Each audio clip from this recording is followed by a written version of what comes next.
Theme parks are known for their immersive environments, but did you know that many of the elements featured in these amusement settings is art from the past?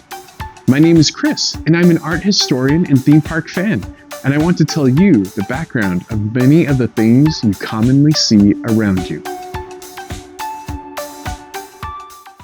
Epcot's International Festival of the Arts is my favorite festival that is at that theme park, if you couldn't guess already. There's some great food, great performances, some great art from the past and present featured in various ways. Of course, there are always fun rides at Epcot as well.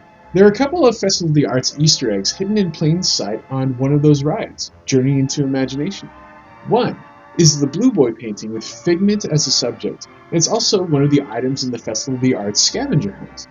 It's also a piece of art that I've covered in a previous video. The painting near it is known as Pinkie by Thomas Lawrence.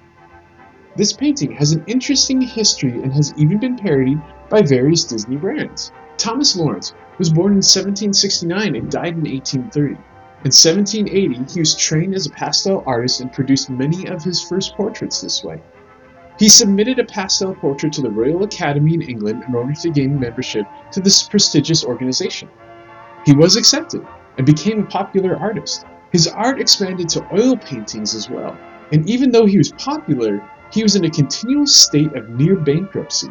Some of that was due to his not being a painter, but also a collector, purchasing many drawings from other artists. Lawrence's work fell off of people's radar sometime after his death. Though his work would be featured in exhibitions, they started to be omitted and his popularity waned. But an auction in 1926 helped skyrocket his popularity again. The Huntingtons of the California Huntington Library purchased a portrait at an auction for a fairly good-sized amount of money. This portrait was known as Pinkie and is still on display at the library today. The proper name of the painting is Sarah Barrett Moulton Pinkie. The subject is of a young girl that was born in Jamaica and moved to England. She was born in 1783, moved to England from Jamaica with her brothers in 1792, and sadly passed away in 1795. That puts her at age 12 when she died. Her grandmother commissioned the painting, but not for a memorial at first. There had been no visual record of young Sarah made before she left for England, and her grandmother wanted a painting sent to her so she could have it on hand.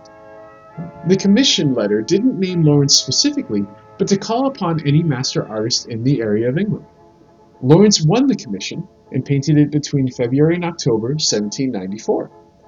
The painting eventually passed through generations of the family until it was sold in 1910, rather than having to choose which descendant would inherit the portrait next. Like I said, the portrait was not to be a memorial, but it was so close to the child's death that it has become a bit of a memorial of the girl. It was done during a period of art known as the Romantic period. But it doesn't have to do with romance, rather this uses ideal landscapes and serene composition to create idyllic paintings. More recent examinations with X-ray at the Huntington Library has revealed some interesting developments for Pinkie. Lawrence had taken a standard 50-inch canvas and added about 8 inches to it. The Huntington also did an X-ray examination that revealed subtle changes painted over original composition choices. Her left arm was originally in a different position. The ribbons hung a different way, and her eyes originally looked to the left. The original composition choices made the figure more stagnant than the end results show. Overall, the painting shows some trademark ways that Lawrence made highlights on his subjects. His choices of posing make for a more endearing piece than what he originally intended.